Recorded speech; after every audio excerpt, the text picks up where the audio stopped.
I'm Steve Malcom. I'm originally from the south side of Chicago, the youngest of 5 kids. Graduated from the University of Illinois Medical School in Chicago, moved up here for my MedPeds residency. I live here with my wife and 2 children and dog, and Wauwatosa is now my home. By being a MedPeds doctor and seeing patients who are very young and older, we're very interested in transitions of care.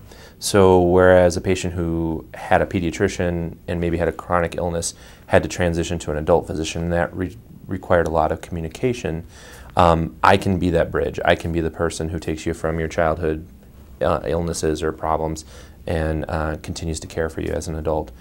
I also, if you were seen as a child by another pediatrician but need to transition to an internist, I might be the right person for you because I deal with those childhood illnesses and those chronic diseases. So transitional care is very important to me. By virtue of the realities of today, I take care of a lot of diabetes, hypertension, other issues related to that, so I'm very passionate about staying up to date and evidence-based with those things. I've never really solved a problem for a patient by just figuring it out on my own.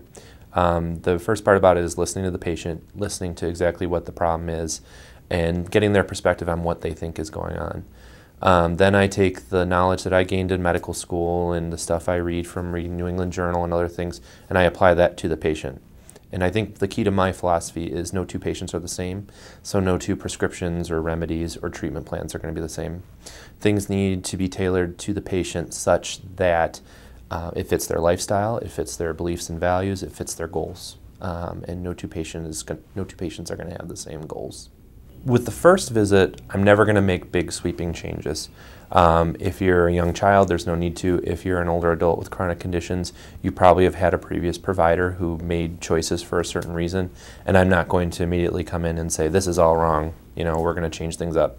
I'm going to get to know you better, especially in that first visit. I'm going to figure out who you are, what you do, where you're from, where you want to be, and what's concerning you. And then after that, on the subsequent visits, we can start saying, well, maybe we should try this medication, or maybe we should try no medication. So I'm not quick to change things, but I am quick to try and make things better in any way that I can. So I'm married with 2 children, so they keep me on my toes. So my wife and I are running around getting them to the things they need to, music classes, swim lessons, other athletic events, and that's really a lot of fun for us. I'm an avid basketball player. As I get older, I've had less time to play basketball, so I've gotten into running. Diehard White Sox fan, but I do like the Brewers a lot because they're in the National League, so it's okay for us, and we both dislike the Cubs, so that's good from that standpoint. I'd just like to thank people for looking at this, and if they consider working with me, I think you'll find somebody who is willing to listen, willing to work with you, and doesn't come with preconceived notions about what the one and only way to do things is.